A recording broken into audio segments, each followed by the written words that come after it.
Avoana. Est-ce qu'on pourrait connaître l'origine de cette écriture?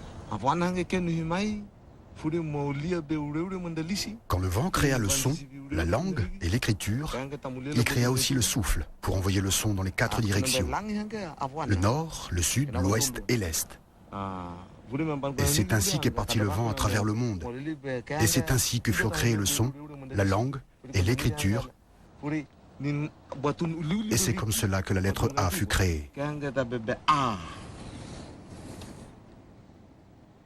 Avoana. Que signifie Avoana?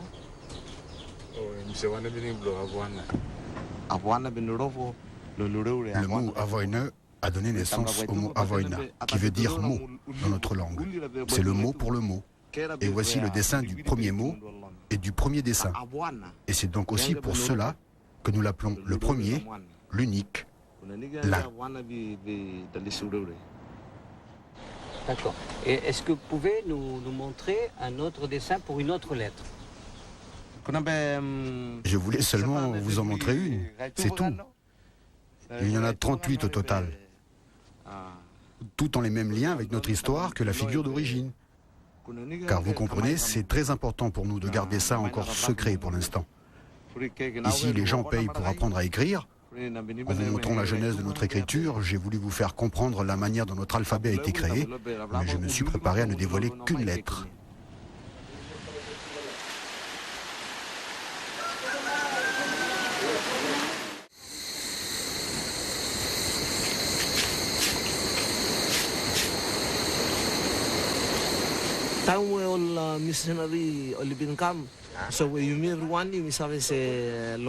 Avant, dans notre coutume, chacun était semblable à l'autre sur la terre. Lorsque les missionnaires sont arrivés, ils ont trouvé difficile d'entrer dans notre monde. Alors ils ont menti aux gens, ils ont partagé le pétrole, les allumettes, toutes ces choses-là, ce qui a fait croire aux hommes que la vie des missionnaires était identique à la leur. Ils ont accepté d'entrer dans le monde des missionnaires pour ensuite comprendre qu'il n'était plus question de partager, qu'il fallait désormais payer pour obtenir quelque chose. Ils ont vu que leur vie devenait difficile et puisqu'ils n'avaient pas les moyens de payer, il fallait décider de retourner à leur vie coutumière qui était plus facile.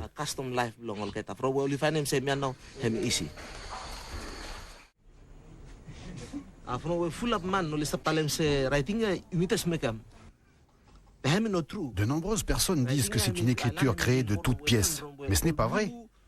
Cette île est née avec l'écriture qui s'est transmise d'ancêtre à ancêtre. Avec le temps, cette écriture est devenue le dessin sur le sable avec lequel aujourd'hui nous écrivons les messages.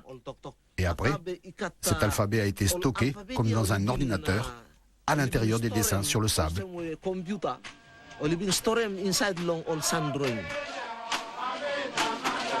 Les dessins sur le sable sont toute la mémoire du Vanuatu.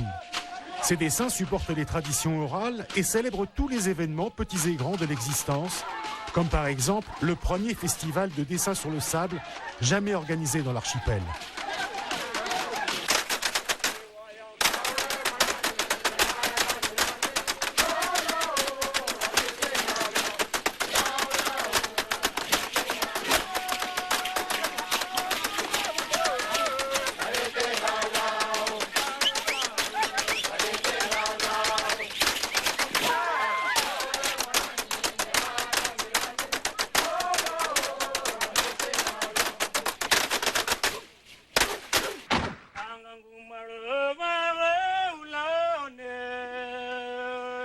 Dessiner sur le sable est un exercice délicat. Il doit être exécuté sans lever le doigt qui trace le dessin. Les points de départ et d'arrivée coïncident la plupart du temps, si bien que l'auteur doit parfaitement connaître le cheminement de son dessin, sous peine d'être obligé de le recommencer. Les dessins figurent l'essence des choses davantage qu'ils ne les représentent, un peu à la manière d'un squelette, d'une structure ou d'une charpente. Ces lignes dessinent la géométrie du vivant. Les animaux, le pigeon, la roussette, la tortue, mais aussi des objets comme l'éventail, le plat à cava et même le grand bateau à voile des Blancs. Il y a aussi des dessins pour parler du sacré, de l'au-delà, de l'invisible, des diables, des esprits de la forêt. Car à chaque dessin, il s'agit d'évoquer la mémoire, de raconter l'histoire, le mythe ou la légende qui l'ont construit.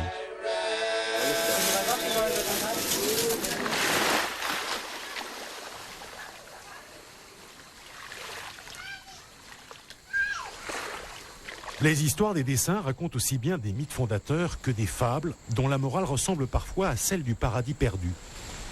Ainsi, il était une fois un crabe tabou qu'un jeune garçon eut le tort de suivre jusque dans sa caverne du bord de mer. À l'intérieur, un vieillard encouragea l'enfant à manger des fruits défendus. Mais cette nourriture ne lui était pas destinée, et quand les hommes revinrent dans leur caverne et qu'ils découvrirent le méfait, ils se mirent à la recherche du garçon. Jeffrey Christian raconte la suite. Allez, venez dormir sur moi. Le garçon n'a pas la conscience tranquille. Il demande à ses 10 frères de se coucher sur lui, l'un après l'autre, jusqu'au dernier. Bien. Après, les hommes sont arrivés. C'était la nuit. Ils ont pris le premier, ils l'ont posé à côté. Puis ils ont pris le second, et ils l'ont posé à côté. Puis le troisième, puis le quatrième. Et cela jusqu'à ce qu'ils aient déplacé le dernier des 10 frères. Ah, voilà le coupable. Ils ont emmené le garçon dans leur caverne et ils l'ont mangé. Aujourd'hui, dans la grotte, on peut encore voir ses ossements. Toutes les histoires n'ont pas une fin tragique. Celle du martin pêcheur et du rat raconte une traversée mouvementée. Le rat et le martin pêcheur fabriquent une pirogue dans une papaye verte et ils prennent la mer. Honorine poursuit le récit. Au mi-chemin, il y a le martin pêcheur qui est en train de picorer le papaya et il a fait un grand trou sur la pirogue et la pirogue est coulée. Et ensuite, il est s'envolé, il a laissé son ami le rat. Et le rat était là, s'est noyé. Il a appelé le secours, mais c'est la tortue qui est venue le sauver et l'a ramené au bord.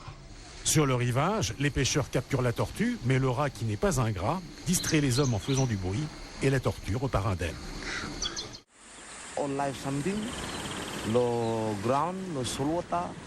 Il n'existait pas encore d'être humain quand tous les êtres vivants dans la mer, sur terre et dans la forêt ont décidé d'évoluer et d'écrire jusqu'à aujourd'hui.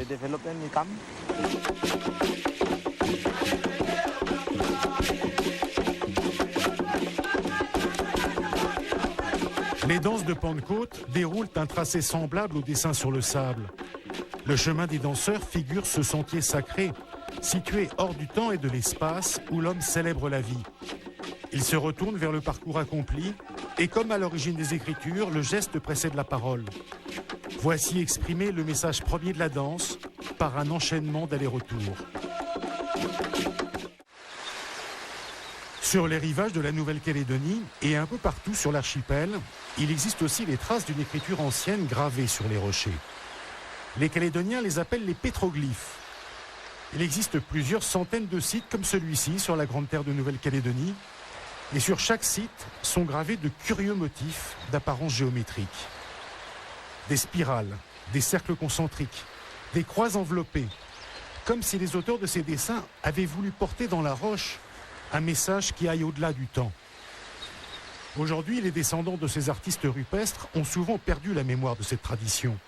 Seuls quelques anciens ont conservé une partie de l'histoire, comme ici à la tribu de Tindo, au fond de la vallée de Yengen.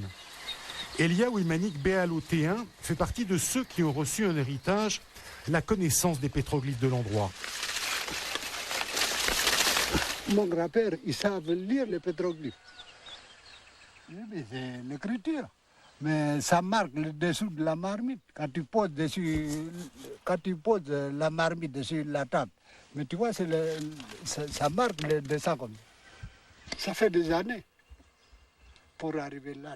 Parce que tu vois, avant 1904, l'arrivée de l'évangile, c'est 1904. Mais tout ça là, c'est joli avant. C'est bien marqué, quoi, l'écriture. Puis, tu vois, 100 ans, c'est pas facile.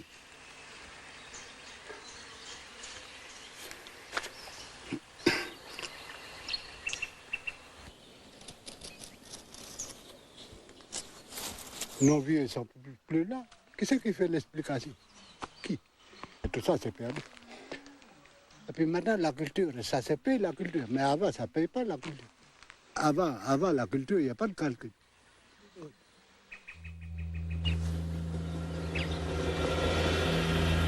Aujourd'hui, l'amnésie culturelle prédomine autour des pétroglyphes. La colonisation et d'abord les premiers contacts avec les Européens en sont la raison. Les traces de ce choc culturel sont encore bien visibles sur les hauteurs de Tendo. La pente abrupte que gravit cette équipe d'archéologues calédoniens était autrefois un sentier très fréquenté. Car sur cette plateforme, il y avait un tertre qui accueillait une population nombreuse et laborieuse. Et puis un jour, les Blancs sont arrivés et l'endroit a été abandonné. C'est en partie lié au premier contact, déjà même avant la colonisation, au moment où on est dans une période historiquement un peu floue, qu'on ne connaît pas très très bien, où on a déjà les répercussions indirectes des premiers contacts européens avec l'introduction de maladies et les débuts des épidémies, et donc des chutes de population que, à la limite, les Européens n'ont jamais réellement vues parce qu'ils n'étaient pas encore là. On n'arrive pas à marcher longtemps. Au fond de la forêt, qui n'est plus primaire depuis longtemps, les archéologues ont mis à jour des terrasses de pierre qui prouvent que l'endroit, très escarpé, a servi aux cultures d'un village qu'on appelait autrefois Galapio et qui a brutalement disparu. Et c'était bien plat. Tous les historiens s'accordent pour dire que jusqu'au recensement du début du XXe siècle, ces recensements ils sont faux. Le chiffre d'environ 40, 50 000 personnes sur la Grande Terre à l'arrivée de James Cook peut pas tenir. Ça voudrait dire, pour faire simple, que la population de ce qui est aujourd'hui la Grande Terre, en 1774, était 2 fois moins nombreuse qu'elle ne l'est aujourd'hui. Or, des sites archéologiques, vous en avez absolument partout, partout, partout, partout. Et vous avez un certain nombre de chiffres. On va prendre un endroit très loin de chez nous, c'est les Marquises, mais un endroit très près de chez nous, c'est Anatom, l'île la plus au sud du Vanuatu. Les chutes de population sont calculées autour de 95 à 97% de la population qui disparaît. Les pétroglyphes seraient donc une écriture. Mais à qui servait-elle et à quoi servait-elle? Personne ne le sait plus. À Montfaoué, près de Poya, sur la côte ouest de la Grande Terre, le gardien du site des pétroglyphes a des idées précises sur la nature des gravures. Ce qu'il y a derrière moi, c'est un endroit de notre région à Poya, où il y a encore des clans aujourd'hui qui y vivent. Ce sont des cartographies de notre ère, la région Adjia. Ce sont des vraies cartes de notre nature, de la nature des endroits, des lieux, des montagnes, des rivières, des criques, voilà. Je ne suis pas là pour sortir du secret, parce que ce sont des choses qui sont secrètes. Chaque clan a son secret, chaque clan a sa manière d'expliquer. Donc je ne peux pas me permettre à leur place d'expliquer les choses à leur place. Mais tout ce que je sais, c'est que ça appartient à c'est des histoires qui appartiennent à des clans. Et c'est des histoires que vous connaissez? Oui, je le connais. Donc c'est des histoires qui existent? C'est des histoires qui existent, des vraies histoires. En langue adjeu, le mot adjeu veut dire rayon de soleil. La filiation des clans d'origine avec les pétroglyphes apparaît lumineuse, mais la tradition orale n'en dit pas davantage. Existait-il ici un culte dédié au soleil? Les graveurs de pierre observaient-ils les astres? Les pétroglyphes racontent-ils des mythes d'origine? Où est l'église kanak? Elle est où l'église kanak? On ne parle que du secte, on ne parle que du catholicisme, on parle du protestantisme, on parle du judaïsme, du confucianisme, de l'hindouisme. Ce sont des cultures extérieures. Mais jusqu'à présent, où est l'église kanak? Elle est où la vraie église kanak? Derrière vous? Oui, le pétroglyphe de Montfaoué, c'est l'église des Kanaks. Il y a toute une histoire profonde qui est là. Les pétroglyphes font partie de ces mystères qui enflamment l'imagination. Au début du XXe siècle et jusque dans les années 50, des prétendus chercheurs ont accrédité la thèse d'un peuple de graveurs surgi de nulle part et disparu sans laisser d'autres traces. Certains ont parlé du continent mu, une réplique de l'Atlantide située au milieu du Pacifique. Une manière d'éclipser la recherche et de nourrir complaisamment les mythes de l'âge d'or et du paradis perdu, au détriment d'une réalité plus prosaïque. Je vais décoller. Attends, c'est bon? Tu l'as fait? J'ai deux trucs. Pourquoi on avance? Moi j'ai posé. Je tiens le... Non. La poterie Lapita en Calédonie correspond au tout premier peuplement. C'est des poteries qui ont été fabriquées il y a environ 3000 ans. Les pétroglyphes, comme les décorations sur les poteries, ont évolué au cours du temps. Le chef Viraleo a fondé sur l'île de Pentecôte l'Institut mélanésien de philosophie. Il le dirige avec Hilda Lini, la sœur de feu Walter Lini, le père de l'indépendance du Vanuatu. Hilda et Viraleo ont longuement étudié les signes et les motifs culturels du Pacifique, et les pétroglyphes calédoniens leur semblent familiers quand ils ouvrent le livre de Christophe Sand. Nous y avons trouvé des parties de notre alphabet, mais nous l'avons trouvé aussi incomplet. Dans certaines parties des dessins, il y a des éléments ajoutés, alors que chez nous, le dessin est complet.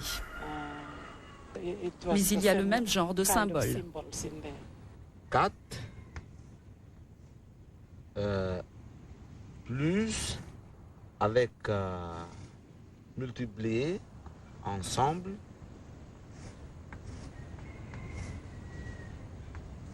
par 2 égale 4 plus 2 égale 6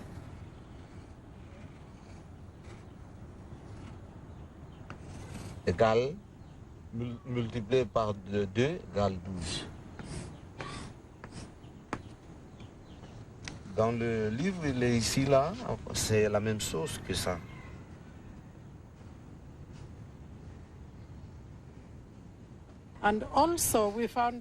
Et nous avons aussi trouvé qu'il dessinait les mêmes types de motifs que ceux que nous utilisons toujours sur nos nattes, sur nos paniers, sur nos tatouages et nos maquillages de danse.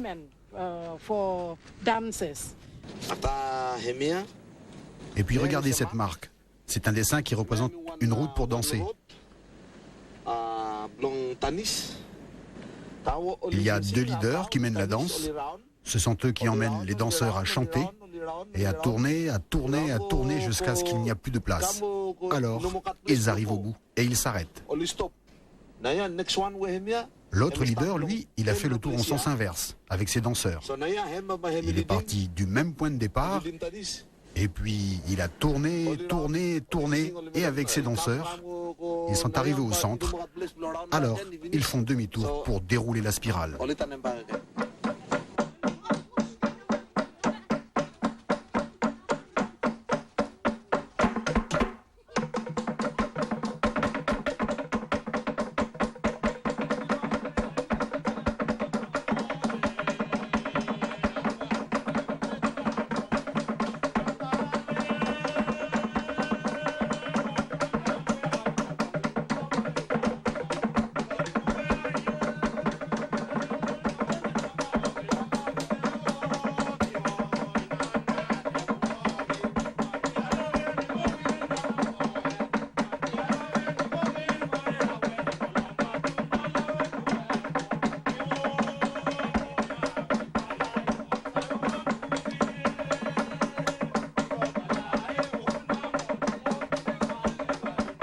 Les danses traditionnelles de l'île de Pentecôte se déclinent comme l'alphabet du pays Touraga, dans les 2 sens de lecture.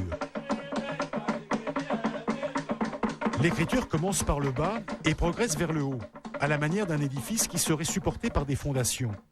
Car ici, en pays Touraga, on dit que rien n'avance en tombant du ciel et l'on progresse toujours du bas vers le haut, exactement comme le boustrophédon. L'écriture est un chemin que l'on parcourt dans les 2 sens, car cela permet d'aller vers les bonnes choses et de revenir sur les mauvaises, pour mieux s'en défaire.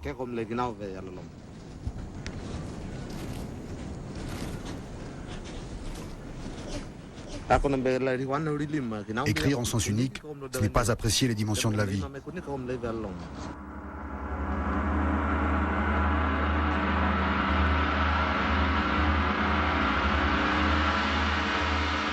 Comme les anciens Égyptiens et les Tibétains, les habitants du Vanuatu ont leur livre des morts. Chaque île a sa représentation de l'au-delà et l'histoire qui s'y rattache. Le dessin de l'île de Pentecôte soutient le récit d'un parcours des âmes dans un dédale cosmique.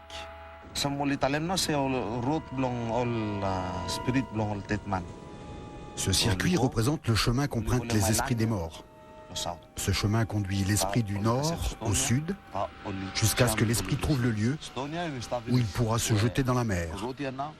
Et lorsqu'ils vont se jeter dans la mer, leur esprit perdra son souffle. Quand il va suivre ces chemins et qu'il va toujours arriver au point de départ, il obtiendra une clé qu'il va jeter. Car quand il arrive, à chaque fois à ce point de départ, il y a quelque chose de spécial. C'est comme une clé. C'est là qu'il va ouvrir la porte pour rentrer à l'intérieur.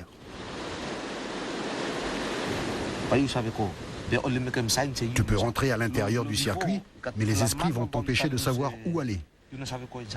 Beaucoup de personnes te diront qu'il est impossible de rentrer dans ce circuit. Il faut donc en sortir. D'autres diront que tu peux y rentrer. Cela perturbe donc ton esprit, puisque tu ne sais plus qui croire.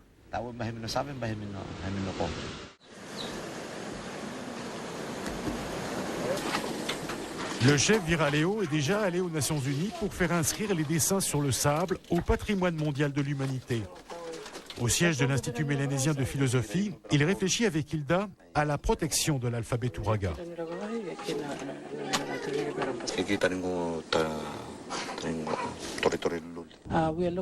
Nous regardons comment faire enregistrer et protéger les symboles de notre écriture qui appartiennent à nos ancêtres et aux gens d'ici, parce que nous voulons que l'esprit de cela soit respecté. C'est très important pour nous, l'esprit, car c'est quelque chose de vivant. Aussi, cet aspect spirituel doit être à tout moment respecté, autrement nous y perdrions beaucoup de nos valeurs. Maintenant, ce qu'il nous faut développer au niveau supérieur, c'est l'enseignement au Vanuatu, dans le Pacifique et aussi dans le monde. Nous croyons que ce n'est pas seulement une écriture pour Pentecôte et pour le Vanuatu, c'est une écriture pour tout le Pacifique et même au-delà. Comme jadis le firent missionnaires et navigateurs, le chef Viraleo se prépare à diffuser partout l'alphabet de Turaga. Cette fois-ci, il n'imposera pas sa vision du monde, car il croit avant tout qu'écrire doit être un acte de partage avec les peuples du grand océan.